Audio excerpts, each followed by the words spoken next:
اللہ وبرکاتہ۔ ایک دو بڑی اہم باتیں ہیں۔ پہلی بات یہ ہے کہ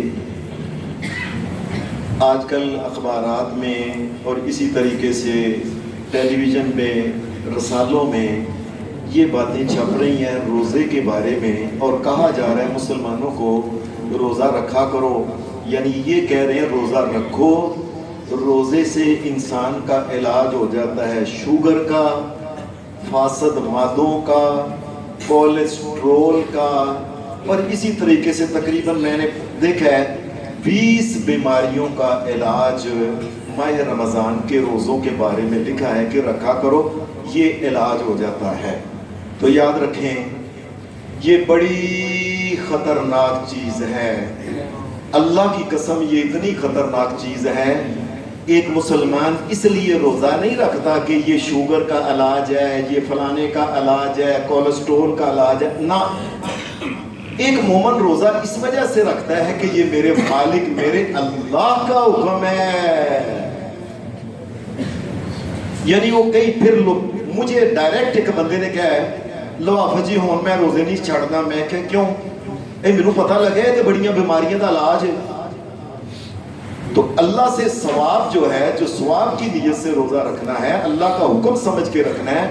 یاد رکھیں اس میں کوئی شک نہیں کہ اللہ کے حکم میں فائدے ہی فائدے ہوتے ہیں، لیکن ہمیں اگر فائدے کا نہیں پتا، بے شک نہ پتا ہو، ہم تو اس وجہ سے رکھتے ہیں کہ مالک کائنات نے حکم دیا ہے کہ مومنوں روزے رکھا کرو، بس۔ دوسری بات ہے کہ ایک صاحب نے یہ لکھا، میں پڑھ کے حیران ہو گیا، جی روزہ رکھوا کے انسان جو ہے نا اس کے اندر کی چربی ٹل جاتی ہے، یہ نا ذرا اللہ تعالیٰ مومنوں کی نا ان کو بریک دیکھنا چاہتا ہے، مومنوں کو ہاں بریک دیکھنا چاہتا ہے کہ یہ پتلے پتلے ہوں، موٹے نہ ہوں، ان کے پیٹ کی چربی پر لوگوں اللہ سے ڈرو، اور روزہ اس وجہ سے نہیں کہ پیٹ کی یہ دوا نہیں، یہ پیٹ کی چربی ڈالنے کے لیے نہیں۔ اگر پیٹ کی چربی ڈالنے کی بات ہوتی تو اللہ کبھی نہ کہتا کیا کہ مومنوں کلوا واشربوا حتی یتبین لکم الخیط الابیض من الخیط الاسود۔ مومنوں صبح کے وقت اذان کا جب ٹائم ہوتا ہے اس تک جو کھا سکتے ہو کھا لو۔ اللہ پہلے یہ کہتا خبردار کوئی چیز کھائی، سکی روٹی کھانی ہے، پانی کھانا ہے، چار کھانا ہے، فلاں کرنا ہے، تہاڈی چربی لوے۔ چربی اتارنا تو مقصد ہی نہیں ہے۔ مقصد کیا ہے؟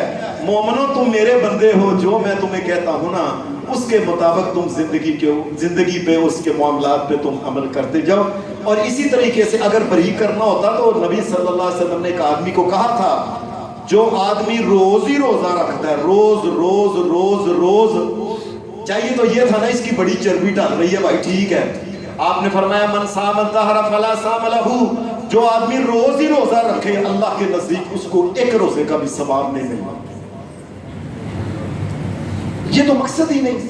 اور پھر اللہ تبارک و تعالیٰ نے یہ نبی صلی اللہ علیہ وسلم نے یہ بات کہی المومن القوی خیر من المومن الضعیف۔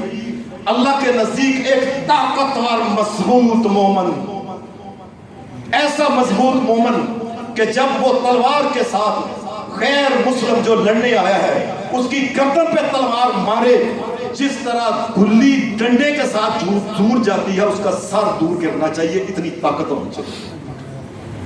مومنوں تو اللہ تو طاقتور مومنوں کو پسند کرتا ہے۔ تو یہ چربی کا کوئی مسئلہ نہیں۔ مسئلہ کیا ہے؟ ہمارے مالک نے ہمیں کہا ہے کہ تم اس طریقے سے روزہ رکھو، ہم روزہ رکھتے ہیں، بس۔ اگلی بات یہ ہے کہ ایک کسی نے مجھے پوچھا یہ روزہ ہے پھر کیا؟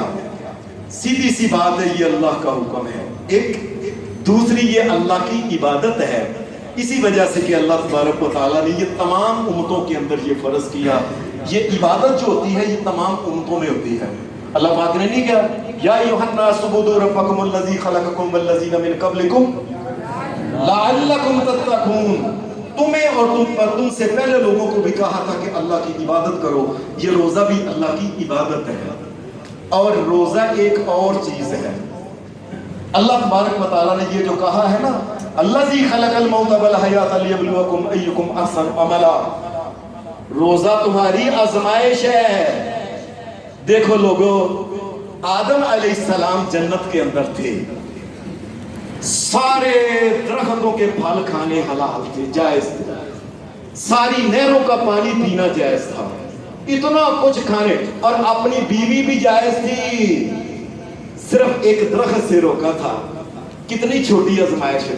اور ہمارے لیے مومنوں کے لیے بعد میں اپنی پیاری بیوی سے بھی اللہ تبارک و تعالیٰ نے ایک قسم کا کہہ دیا کہ ایسے اور ایسے ایسے، بیوی بھی گئی، پھل بھی گئے، پانی بھی گیا، روٹی بھی، کوئی چیز کھا پی ایسے نہیں سکتے۔ اور ساتھ کیا کہا؟ جو آدمی روزہ رکھ کے جھوٹ بولے یا روزہ رکھ کے بری باتوں سے اجتناب نہیں کرتا، شام کے وقت جب ثواب لکھنے کا وقت ہوتا ہے، اس کے نامہ اعمال میں لکھا جاتا ہے صرف بھوک ملی، اس کو کچھ نہیں۔ ہمارے لیے تو روٹی بھی، پانی بھی، شربت بھی، جوس بھی، انار بھی، کوئی چیز، دودھ بھی، یہ سارے بھی منع ہے، بیوی بھی منع ہے۔ اتنی بڑی آزمائش ہے ہماری، ایک چھوٹی سی آزمائش تھی جناب سیدنا آدم علیہ السلام کی، اور وہ شیطان کے ان چانسے میں کیوں آ گئے؟ وَقَاسَمَهُمَا، شیطان ان کے سامنے اللہ کی قسمیں کھا کے کہہ رہا تھا کھا لو کچھ نہیں ہو جاتا، اس سے بڑا فائدہ ہے۔ وہ اللہ کی قسم کے چانکے میں وہ بیچارے آ گئے۔ یعنی یہ ہماری آزمائش آدم علیہ السلام کی آزمائش سے بڑی آزمائش ہے روزے والی۔ وہ تو صرف ایک درخت منع تھا، بیوی لال، کھانا لال، پینا لال، جوس لال، پھل لال، نہر لال، دودھ لال، شہد لال، ہر چیز، اور ہماری چیز ہر لیجی۔ یہ اللہ کی طرف سے یہ روزہ ایک آزمائش ہے۔ اور آخری بات کیا ہے؟ روزہ اس بات کی علامت ہے کہ ہم اللہ کے بندے ہیں۔